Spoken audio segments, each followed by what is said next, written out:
Today, I want to talk about the MAC and how its cancellation of its fall football season or postponing it to spring 2021 affects college football at large and a growing trend of DEFCON 2. And all that's coming up after the bumper. Don't be cornering me. Hold up. Time. You gotta help me with that corner shit. What's up, kinfolk? It's RJ Young. I am not on a step mill. Consider hitting the like and subscribe button because I upload a video every single day. It's always college football related, sports related. We have a good time. Today, I want to talk about John Steinbrecker's decision as part of the MAC and commissioner of the MAC to say we are going to cancel football in the fall and postpone it until the spring. The MAC, you'll know, is the Mid-American Conference and the first FBS conference to cancel fall football in what feels like it could be a growing trend. So just so everybody's on the same page here, let's unpack what Steinbrecher had to say in his statement. Let's talk about the MAC, and let's talk about college football at large and what's going to have to happen if we're going to get football in the fall or even, I think, in the spring. So on Saturday morning, the commissioner had that statement that's running out on Twitter, and he said, "I'm heartbroken that we are in this place." Of course, the MAC is made up of 12 schools, and we'll run through them in just a second, but his statement is, it would be naive to say that you don't give thought and consideration to what the financial ramifications or any decisions are, but this was a health and well-being decision first and foremost. As we sit here today, we don't know what this will mean financially and how the rest of the fall plays out. He also added that this decision was unanimous among their membership. Now, let's remember that the MAC is made up of some teams that you know and some teams that you don't.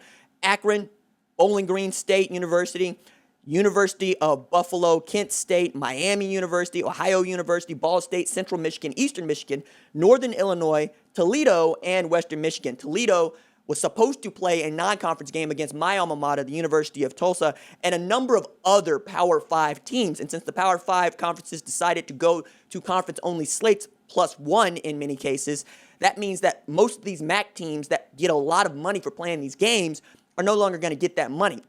Like the Sun Belt was expecting Arkansas State to travel up to East Lansing to play Michigan State and get a $1.8 million payout. That's gone, right? BYU is trying to schedule as many people as they can. They landed what looks like a Labor Day game against Navy. But as we continue to go down this thing, it feels like college football is on the verge of being canceled for the fall. And to supplement that, let's talk about what Brett McMurphy, great college football insider, posted to his Twitter account saying a Power 5 Source 2 stadium, that's where he works, college football season is done. I think everyone immediately follows MAC, but gives other league presidents one more reason to make an easier decision. Biggest thing is unknown long-term impact of COVID and the liability issues involved. And then there's Pat Forty at Sports Illustrated. He said, prominent industry source, I think by the end of the week, fall sports will be postponed in all conferences. This is after we've seen the federal government really botch the COVID-19 pandemic at a time when many other countries are doing very well, all things considered. They're playing professional sports, they're playing and going about their lives, and they've got this thing under control. We also are in this space where we could have had these decisions made months ago, and because the mask mandates for many came too late, we're looking at losing a college football season in the fall for the first time since a world war broke out. That's not a small thing. Right? Now add to that, Pete Thamel at Yahoo Sports reported earlier this morning, Saturday, when this segment is, being published, that Big Ten presidents met and said, we're going to push back the start of practices with pads and continue to push that back until we feel such a way that we're okay. The SEC has already decided they're going to push back stuff, and they're not even going to start their season until September 26th. We got 5 different week 1 start dates, but with the MAC deciding to cancel its football season altogether, many folks are expecting to hear and find out that their favorite team is no longer playing football in the fall. Now, there's lots of moving and shaking to be done still because as I've talked with some athletic directors, some assistant athletic directors, and some coaches, the feeling is they cannot do this safely, right? And the way that you could do this safely is the way that the NBA is doing it and the NHL is doing it and the WNBA is doing it and Premier League and on, right? Those are professional sports leagues. Means they have a labor union, means they pay their labor, means they're not what college football is. And for us to have fall football, we would have to see the NCAA membership acknowledge that their revenue-generating sports teams are in fact labor, or as Nitty said, F you, pay me. And because the entire model of NCAA is predicated on this false notion that student athletes are amateurs and not professionals, they can't actually create a bubble without saying to the rest of the university student body, you guys don't get to come back to campus.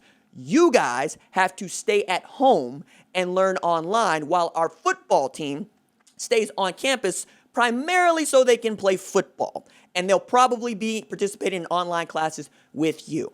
You can't do that and not, one, suffer the liability of the student body, and two, make it unsafe for all. Now, at this particular juncture, the University of Oklahoma and others, Oklahoma State, TU, are all expecting to welcome their students into campus. I talked with one parent just yesterday who was heartbroken that won't be able to help move his kiddo in. He's going to have to drop him off and let him do it himself. That's a rite of passage for so many parents and for so many kids, and it's a thing that you don't know how much you miss until you don't get to do it anymore. Kind of like going to prom or having your high school football season, right? All of those things are being axed or limited at best. And we're talking about playing football at a time when Pac-12 players and Big Ten players, among others, are forming these alliances in which they are giving a list of demands and priorities that they want their conference to consider so that they feel safe enough to play football. Now, that said, Ohio State players put out a letter saying we feel perfectly comfortable with how the university is treating us, to which I'm going, who asked them to draft that? And why are you undermining the college unity, like college athlete unity promise? Like, why do that? Because they're working in concert with the Big Ten. They didn't need you to push that letter out there. So it feels like they were asked to do this by some folks at Ohio State. And I'm thinking this is a bit nefarious because this is the same Ohio State that was the first to come out with what they thought of as a release that they later called a pledge, which is a way for them to try to get these kids to sign off on losing life if it happens, or the long-term ramifications of COVID-19, for which we do not know. But what we know right now is that it directly affects the heart and the lungs. And the last time I checked, to play sports, especially football and the like, you need your heart and your lungs. And if you can't run, you can't play. And if the thing that makes you exceptional enough to be a Division I football player is your speed, this directly impacts whether or not you are exceptional. We're really talking about playing with your X gene, with your mutant gene here, okay? And if you want to play football this year and perhaps risk losing that mutant gene, I think you're right to want to know that you're being taken care of or to opt out. And that's what else we have seen. We have seen prominent college football players decide, I'm not playing football this year. Rashad Bateman at Minnesota, Micah Parsons at Penn State, Greg Rousseau at Miami, Rondale Moore at Purdue. They will not be the last of these men who might be projected to be first-round draft picks in 2021 to choose not to play. All these things are things you need to consider, and all these things are what the university presidents and athletic directors are having to consider now when they should have been considering them back in April. All right, that's it for me. Deuces.